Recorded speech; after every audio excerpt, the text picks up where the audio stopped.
Em transmissão ao vivo, a deputada federal Carla Zambelli esclareceu notícias veiculadas na imprensa a respeito de sua internação e rebateu manipulações a respeito de recente viagem do presidente Jair Bolsonaro ao Rio Grande do Norte. A deputada esclareceu: o presidente esteve no Rio Grande do Norte e fizeram uma perfuração neste poço. Deixaram uma membrana para que jorrasse água quando o presidente chegasse. Quando você faz a perfuração do poço, depois você precisa limpar o poço, fazer a vedação, instalar uma bomba de água. Precisa definir se vai ficar armazenada ou se terá um chafariz. Tem gente dizendo que ele inaugurou e não está funcionando. Não dá para instalar a bomba sem perfurar o poço antes. Assista. Olá pessoal, aqui é a Carla Zambelli, deputada federal por São Paulo. Tô realmente internada, tá? Tem muita gente dizendo que eu tô internada por conta do Covid. Vocês podem ver pela minha fala aqui que não é por conta do Covid, mas eu achei importante entrar e falar com vocês por dois motivos. Um, para acalmá-los, porque manchete, gente, funciona assim: quanto pior, melhor, né? Quanto pior for a manchete, mais gente entra, mais volume dá, e mais as coisas, mais as pessoas ficam, enfim, entra na notícia, clica, né? Só que o título da notícia que colocaram é que eu fui internada por conta da Covid. Na verdade, eu tô internada em isolamento, né? Tô num quarto de hospital, aqui, ó, vocês podem dar uma olhada que eu tô, tá aqui, ó, em volta, quarto de hospital. O hospital mesmo lançou uma nota para dizer que eu estou fazendo vários exames para descobrir um diagnóstico, que eu estou desde o ano passado tentando descobrir, ainda não consegui. Mas eu estou entrando ao vivo porque tem um assunto que começou a reverberar nas redes. Eu quis, antes dele começar a tomar um vulto muito grande, eu quis que vocês soubessem. Eu peço que vocês compartilhem esse vídeo pelo WhatsApp, enfim, pelos grupos, etc., para a gente fugir dessa fake news, tá? O que acontece? O presidente esteve no final de semana passado no Rio Grande do Norte, em Ipanguaçu, tá? E quando chegaram lá, tinha um poço, né, um poço perfurado para água. E o que aconteceu? Eles fizeram uma perfuração desse poço, deixaram uma membrana para que quando o presidente chegasse, né, essa membrana fosse rompida, né, terminassem a perfuração naquele momento e jorrasse água para cima para mostrar que o poço realmente foi perfurado. Só que acontece, depois que você faz a perfuração do poço, você precisa fazer uma série de coisas. Você precisa, na verdade, limpar o poço, fazer a vedação, né, de onde sai a água. Você precisa instalar uma bomba de água. Existia lá uma bomba, mas não estava funcionando. E depois dessa bomba instalada, você também precisa definir se essa água vai ficar armazenada ou se vai ficar um chafariz ali, né? Então você tem essas opções que o prefeito pode escolher. Quem está instalando esse posto é a Codevasp. Eu não sei se é Codevasp ou se é Condevasp, eu acho que é Codevasp. Eu falei agora com o ministro Rogério Marinho e tá tudo andando, e até quarta-feira esse poço vai estar instalado. Tem uma pessoa lá que tá falando que o Bolsonaro foi lá inaugurar, que só inaugurou e que não tá acontecendo nada. Muita calma nessa hora, pessoal. O poço é perfurado e depois precisa fazer a instalação da bomba.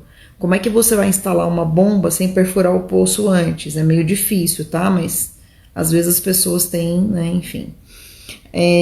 Então, por favor, eu peço a vocês, principalmente quem for do Rio Grande do Norte, que é para quem for do Nordeste, pegar esse link, compartilhar esse vídeo, para que as pessoas entendam que o presidente foi na perfuração do poço, realmente jorrou água, foi aquela coisa mais linda do mundo, gente que quase nunca tinha visto água assim jorrando, viu, ficou muito emocionante, e até quarta-feira, então, esse poço vai estar instalado, tá? Ou seja, como chama? A instalação da bomba, na verdade. O poço já está instalado, é a instalação da bomba, tá bom? E essa bomba, a partir de instalada, ela passa a ser responsabilidade do prefeito local de Ipanguaçu, tá bom? E aí, a partir de quarta-feira, vocês podem cobrá-lo. Até lá, não existe necessidade de cobrá-lo, porque, enfim, ainda não está instalado a bomba, tá bom? Gente, é isso.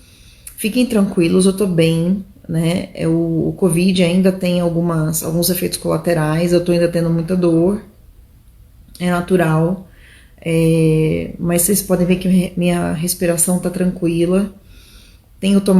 Terminei já o tratamento de cloroquina, terminei o tratamento de azitromicina, tô no 11º dia, então daqui mais 3, 4 dias já deve dar negativo, ou no máximo, sei lá, entre quarta-feira e quinta-feira deve dar negativo. Dando negativo eu não transmito mais, e aí posso voltar naturalmente aos meus embates. Mas por enquanto a gente fica aqui na internet passando a notícia para vocês, tá bom, gente? Obrigada pelo carinho, e quando eu tiver o resultado dos exames que eu tô fazendo para descobrir o que eu tenho, eu dou notícia para vocês também, tá bom? Todo mundo sabe que eu tenho fibromialgia, né? Eu tenho vaso vagal também, mas eles estão desconfiando aí de uma terceira coisa, que assim que eu tiver notícias eu passo para vocês, tá bom? Gente, obrigada. O Brasil não sai daqui do meu braço, viu? Fiquem com Deus. Deus abençoe a todos. De um lado o Brasil, do outro lado o esqueminha do hospital, mas podem ficar tranquilos que tá tudo bem. Beijo. Dos deputados e senadores, diz claramente que nós somos invioláveis nos votos, palavras e atos, opiniões. É claro que a gente tem sim o direito de externar as nossas opiniões, as nossas palavras, os nossos atos também. Se nós estamos participando de alguma atividade como essa aqui, e externamos a nossa opinião, nós não estamos apenas falando em nosso nome, nós estamos falando em nome daqueles que nós representamos, que são os eleitores. Então, para isso é que existe a eleição de representantes do povo. E exatamente em função disso daí, para terem uma ideia, nesse momento a gente está discutindo, eu estou com 2 volumes aqui, que são as minhas razões de defesa que estamos apresentando à Procuradoria-Geral da Câmara, assim como a deputada Bia também tem as dela, e vários outros deputados, porque tivemos o sigilo bancário quebrado, acusados de estarmos apoiando manifestações antidemocráticas. Nada a ver com isso daí. Primeiro que não apoiamos, e se tivéssemos apoiado, teríamos todo o direito, assim como cidadãos, não somente como deputados. E a acusação de que a gente fez uso de verba parlamentar, de verba pública, para a divulgação da atividade parlamentar, também é uma coisa apurada, porque todos têm essa verba, ela está legal, ela está legalizada, reconhecida, e não tem motivo de estarmos sendo atacados. A agressão que é feita à Câmara dos Deputados e ao Senado Federal com esse inquérito 4828, ela precisa ser contestada, porque ela pode ser o começo de muitas coisas. A gente tem preocupação quanto a isso, e a nossa liberdade de expressão, ela precisa continuar acontecendo. E lembrando que nós também tivemos o cerceamento da liberdade de imprensa, quando alguns blogs, que é a mídia não tradicional, também tiveram seus materiais apreendidos e estão impedidos de fazer uso da palavra, externando aquilo que as pessoas que assistem a eles, elas possam ouvir e ver o que eles estão fazendo. Então a gente precisa sim ter muito cuidado com isso, e mais preocupação agora, deputada Bia, com o PL das fake news, esse PL 2630 que está chegando aqui na Câmara, que já chegou na Câmara, e que a gente tem uma preocupação sim, porque ele pode cessear a nossa liberdade de expressão, não somente do deputado, dos brasileiros como um todo. A Constituição existe para isso, a gente precisa fazer com que a vontade do povo, que é soberana, ela sim é soberana, ela seja cumprida. A gente lamenta, não é uma agressão às instituições, pelo contrário, talvez algumas instituições estejam sendo agredidas quando o presidente da República nomeia alguém e é impedido por um ato monocrático de um integrante de um outro poder. Essa é a realidade que a gente está vivenciando, e a gente quer hoje aqui fazer um chamamento que mais deputados e senadores possam se juntar a nós, para que a gente possa estar juntos nessa discussão em prol da nossa liberdade de expressão, liberdade de opinião, liberdade de imprensa, e também da nossa inviolabilidade como deputados federais. Alguém mais quer falar? Obrigada. Se você continuar falando, você quer ser minha palavra. Bom, boa tarde a todos. Obrigada por estarem aqui. A nossa intenção é a gente lembrar ao parlamento, né, a cada parlamentar aqui, que essa prerrogativa da inviolabilidade da palavra, do voto, da opinião, ela é garantia da própria democracia. É ela que garante o exercício do nosso mandato. E nós estamos aqui para representar o povo. Então, nesse momento, é preciso que a gente separe qualquer ideologia, qualquer inimizade. O que nós temos que pensar é que essa prerrogativa de cada um de nós.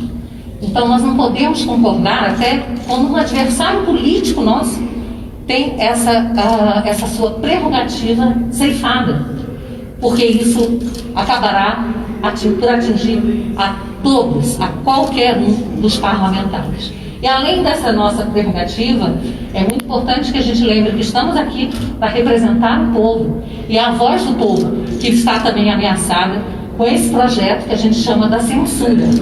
Ninguém sabe o que são fake news. Fake news, como disse o grande Guilherme Fiuza, é o que quiser que seja, é qualquer coisa. E nós conclamamos, inclusive, a imprensa, que não faz parte desse projeto, mas pode vir a fazer por uma emenda de qualquer parlamentar. E também os senhores poderão ter a liberdade de vocês ameaçar.